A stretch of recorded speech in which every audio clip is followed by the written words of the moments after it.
লজ্জায় মাথা হেট হয়ে যাচ্ছে। উনি তো বানর, আমি তো ওনাকে মানুষ ভাবি না। তো ফেরহাদ হাকিম এখনো কেন অ্যারেস্ট হচ্ছে না? কেন অ্যারেস্ট হচ্ছে না? दीदी खूब ভালো করে ববি ববি ববি ববি बोले। मुसलमान को बेच करके ये फरहाद हकीम ही तो खा लिया। अगर सही तरीके से सीबीआई ने इंक्वायरी कर दिया तो कान पकड़ के खींच खींच करके सारे नेता मंत्री को अरेस्ट करना पड़ेगा सीबीआई को। নাজিয়া, বিশ্ববিদ্যালয়ে যে ঘটনাটা ঘটেছে সেই ঘটনায় ইতিমধ্যেই কিন্তু যে মেন অভিযুক্ত গিয়াসউদ্দিন মণ্ডল তাকে অ্যারেস্ট করা হয়েছে, কিন্তু মুখ্যমন্ত্রী প্রশ্ন তুলছেন তাহলে বিশ্বভারতীর ভিসিকে কেন এখনো কিছু করা হলো না, কি বলবেন? এবং শুধু তাই নয়, এই পরিপ্রেক্ষিতেই আলিয়া ইউনিভার্সিটির এই ঘটনাটার পরিপ্রেক্ষিতে ববি হাকিম কিন্তু বলেছেন আমার লজ্জায় মাথা হেঁট হয়ে যাচ্ছে। লজ্জায় মাথা হেট হয়ে যাচ্ছে? উনি তো বানর, আমি তো ওনাকে মানুষ ভাবি না। তো ফরহাদ হাকিমকে তো বানর হাতে একটা যখন আপনি নারকেল দিয়ে দেবেন ও কি করবে? দিদিমণি আমাদের মাননীয় এটাই করলেন, একটা বানরের হাতে পুরো রাজ্য দিয়ে দিলেন। ওনার পাশে আর কেউ নেতা নেই ফরহাদ হাকিম ছাড়া। একটা অশিক্ষিত একটা বানর মতন লোকজন, ওদের হাতে পুরো আলিয়া ইউনিভার্সিটি, পুরো মাইনরিটি লোকজনের যা ফিউচার আছে ওর একটা ইলিটারেট পার্সনের হাতে দিয়ে দিয়েছেন। এটা কি প্রথম হয়েছে? এটা আলিয়া ইউনিভার্সিটিতে প্রথম হয়েছে না। 2015-তে আপনি দেখবেন যাদবপুর ইউনিভার্সিটিতে মার্ডার হয়েছিল, যাদবপুর ইউনিভার্সিটি ক্যাম্পাসে 2015-তে। তারপর বর্ধমান ইউনিভার্সিটি যা ভাইস চ্যান্সেলর ছিলেন উনি নিজেরকে বাঁচানোর জন্যে টয়লেটে লুকিয়েছিলেন। তারপর ক্যালকাটা ইউনিভার্সিটিতে অনেক যখন দিদিমণি আমাদের বাঙালে মাঠের উপরে গদ্দিতে বসলেন, তারপর থেকে এখানে শুধু গুন্ডামু, ক্রিমিনাল। যারা মারছে ওরাও মুসলমান, যারা মরছে ওরাও মুসলমান, যারা ক্রিমিনাল গুন্ডামু করছে ওরাও মুসলমান। আর এদের সবাই সর্দার কে আছে? ফরহাদ হাকিম এখনো কেন অ্যারেস্ট হচ্ছে না? যখন আপনি ভাবুন কি একটা অডিও প্রকাশে আসলো, আর এটা কোনো নেতা, কোনো অপোজিশন পার্টি বের করলো না, এটা ছাত্র বসে প্রেস কনফারেন্স করে এটা প্রকাশ করলো। তো যখন ও অডিওতে একদম প্রকাশে নাম এসে গেছে নাদিমুল হক, ফরহাদ হাকিম, ববি, যাকে ববি বলে, দিদি খুব ভালো করে ববি ববি ববি ববি বলে, তো তখন ওই অডিও রেকর্ডিং উপরে ইন্টারোগেশন জন্যে নাদিমুল হক আর ফরহাদ হাকিম ববিকে অ্যারেস্ট করা হচ্ছে না কেন? এই অডিও রেকর্ডিং উপরে তো রাকেশ সিংকে প্রাইম অ্যাকিউজ বানাবার চেষ্টা করেছিল মাধব কাণ্ডে, আমাদের লালবাজার পুলিশ স্টেশন। তা এখন মানে টিএমসি যা নেতা মন্ত্রী আছে তার জন্য একটা আলাদা আইপিসি সিআরপিসি, আর যা বিজেপি আর অন্য দলের লোক আছে, যা ইনোসেন্ট জনতা আছে তার জন্য একটা আলাদা আইপিসি সিআরপিসি আছে। আমি আবার বলবো, 1 বছর আগে আপনার সঙ্গে দেখা হয়েছিল আজকে দিনই, তখনও আমি রোজাতে ছিলাম, আজকেও আমি রোজাতে আছি, তখনও রমজান ছিল, আজকেও রমজান আছে। আমি আল্লাহ কসম খেয়ে বলছি কি এই ফরহাদ হাকিম যখন মরবে গোসলের পানি জল পাবে না। আমি এটা আপনাকে বলে যাচ্ছি, আমি থাকবো না, কিন্তু আপনি এটা দেখবেন। আমি 2021-এ আজকে দিনই আপনাকে বলেছিলাম কি যদি দিদির সরকার আসবে শুধু খুন মার্ডার হবে। আজকে আমি বলে যাচ্ছি কি যখন ফরহাদ হাকিম মরবে, আল্লাহ কসম খেয়ে বলছি কি ও গোসলের জল পাবে না, সেটা আমি বলছি।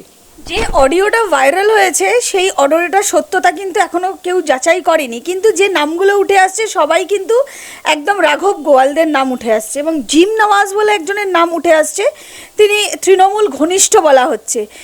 ববি হাকিম বলেছেন যে জিম নওয়াজকে চেনেন, কিন্তু তিনি তৃণমূলের কোনো পদে নেই। এই বিষয়গুলো, এই যে জিম নওয়াজ যার নামটা বারবার উঠে আসছে, কি বলবে?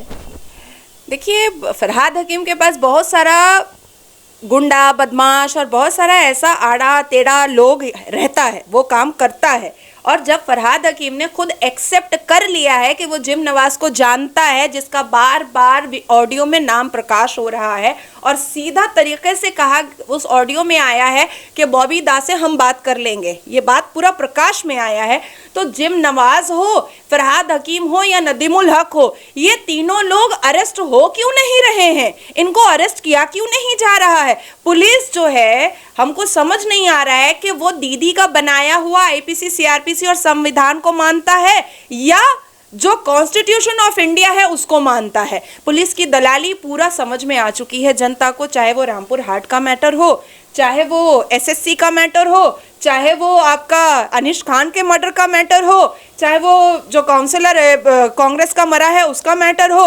हर एक चीज में पुलिस कितना बड़ा दलाल है वो समझ में आ चुका है कि पुलिस जो है वो तलवा चाटता है दीदी मुनी का।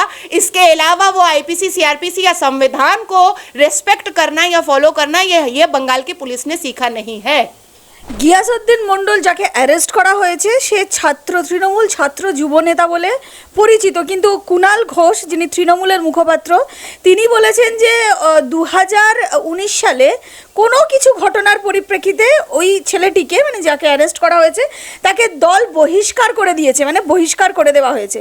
কিন্তু তারপরেও কিন্তু 2020-তে তৃণমূলের অনুষ্ঠানে সেখানে কিন্তু মঞ্চে তাকে দেখা গেছে, সেটা বক্তৃতা দিতেই হোক, প্রচারেই হোক, তাকে দেখা গেছে। কি বলবে?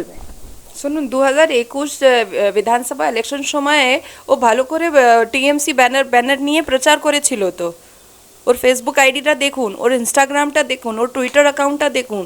ও 2021-এ ও খুব ভালো প্রচার করেছিল। আর আপনি একটা কথা আমাকে বলুন, ও শুধু ভিসিকে ধমকালো চমকালো না, ও ভিসিকে একটা কোড করে একটা সেন্টেন্স বলেছে, আই ইউজুয়ালি স্ল্যাপ হার্ড। আপনি ভাবুন, এরা যা টিএমসি ছাত্র যা পলিটিক্স করে, যা স্টুডেন্ট পলিটিক্স করে, এরা এডুকেশনাল টেম্পল गुंडामू सीखते যাচ্ছে না शिक्षा सीखते যাচ্ছে। मैंने पहले भी ये बात कही थी कि यहाँ पर पश्चिम बंगाल में जितने भी चाटुकारता मुसलमान हैं वो सब क्रिमिनल है, वो सब दीदी के दल्ले हैं और सब दीदी के लिए बम गोली और गुंडा का काम करते हैं। मैंने बार बार कहा था, और ये मेरी अभी की बात नहीं है कि मैं 2017 में मैंने बीजेपी ज्वाइन कर लिया इसलिए मैं ये बात बोल रही हूँ। मैं तो 2015 में और 2016 में भी ये बात बोल रही थी कि जितना मुसलमान एरिया है, आप पोर्ट चले जाइए, मटिया बुरुज चले जाइए, गार्डन रीच चले जाइए, कलेजी पट्टी चले जाइए, खसिया बगान चले जाइए, बेग बगान चले जाइए, यहाँ पर जितने भी मुसलमान लड़के बड़े बड़े तोंद वाले दिखाई देते हैं ये सब दीदी के गुंडा हैं, ये सब दीदी के गुंडा। और आज देखिए मेरी बात 100% सही हुई है कि जो मुसलमान अरेस्ट हो रहा है उसके घर से बम गोली बारूद निकल रहा है, हर एक मुसलमान क्रिमिनल साबित हो रहा है। देखिए वो दिन दूर नहीं है जब पश्चिम बंगाल में मुसलमान के वोट को बॉयकॉट किया जाएगा इलेक्शन के वक्त में, क्योंकि पश्चिम बंगाल में दीदी ने मुसलमानों का फ्यूचर गुंडा और क्रिमिनल लिख दिया है। ये दिन ये समझ में आ चुका है। আলিয়া বিশ্ববিদ্যালয়ে যে উপাচার্যকে ওইভাবে হেনস্থা করা হলো প্রকাশ্যে, উনি নিজে যেভাবে অপমানিত হয়েছেন উনি বলেছেন আমি আর এখানে থাকতে চাই না, আমি যাদবপুর বিশ্ববিদ্যালয়ে ফিরে যেতে চাই, এবং যাদবপুর বিশ্ববিদ্যালয় উপাচার্যকেও ইতিমধ্যে জানানো হয়েছে বিষয়টা। কি বলবে? देखिए यही करने के लिए तो ये सारे प्लान और प्रोग्राम किए गए थे। वो जो वाइस चांसलर थे वो बहुत ही स्ट्रिक्ट और एडुकेशनल टेम्पल को जिस तरह से मैनेज किया जाता है उस तरह से वो मैनेज करते थे। लेकिन जो आलिया यूनिवर्सिटी में जो चोरी चमारी लूट पाट चिटिंगबाजी जो चल रहा था वो उसको कंट्रोल में करने की जो कोशिश वाइस चांसलर कर रहे थे, इसके लिए ही तो उनके साथ ये घटना की गई है। देखिए उन्होंने खुद टेक्नो सिटी पुलिस ऑफिसर को फ़ोन किया, ओसी को उन पुलिस ऑफिसर ने उनका फ़ोन उठा के कहा कि हम देखते हैं कि हम क्या कर सकते हैं। उसके बाद फिर तकरीबन 7.5 घंटा तक पुलिस ऑफिसर ने उनका फ़ोन नहीं उठाया, ओसी ने उनका फ़ोन ही नहीं उठाया। आप सोचिए कि अगर उनकी जान चली जाती तो सेम अनीश खान के फादर का जैसे फ़ोन नहीं उठाया था पुलिस ने, उसको रिस्पॉन्ड नहीं किया था, सेम वैसे ही अगर इनका मर्डर हो जाता तो ये तो एक्चुअली में फरहाद हकीम जो इंसान नुमा बंदर है उसका ये पूरा बनाया हुआ साजिश है। जब तक फरहाद हकीम अरेस्ट नहीं होगा, जब तक फरहाद हकीम जैसा आदमी को रोड पर निकाल करके पूरे मुसलमान को उसका असलियत नहीं बताया जाएगा, तब तक हमारे पश्चिम बंगाल के मुसलमान ऐसे ही क्रिमिनल बनते रहेंगे।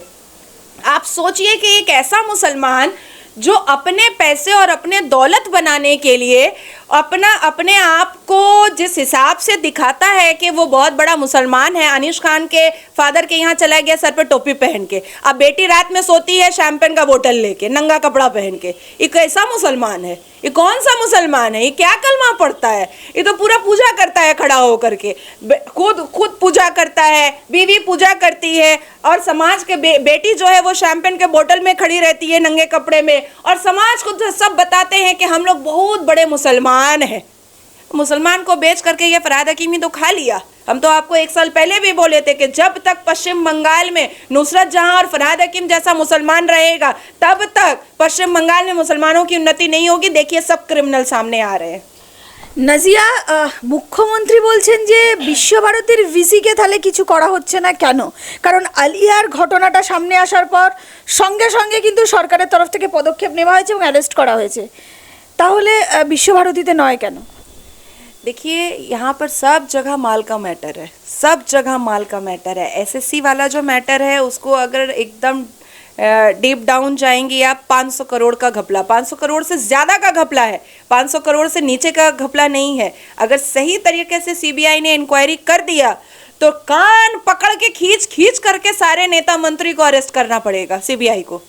और जितना भी आप पेट लेकर के आप एसएसकेएम हॉस्पिटल में एडमिट हो जाइए, ऑक्सीजन का मशीन लगा लीजिए, उससे कोई फर्क नहीं पड़ेगा। तो यहाँ पर जितना खेला है सब सारा खेला माल का खेला है। ओ दीदी जा बोलबे बोले, ও বানরের হাতে একটা রাজ্য সরকার দিয়েছে জনতা, এবার জনগণ বুঝছে কার হাতে দিয়েছে।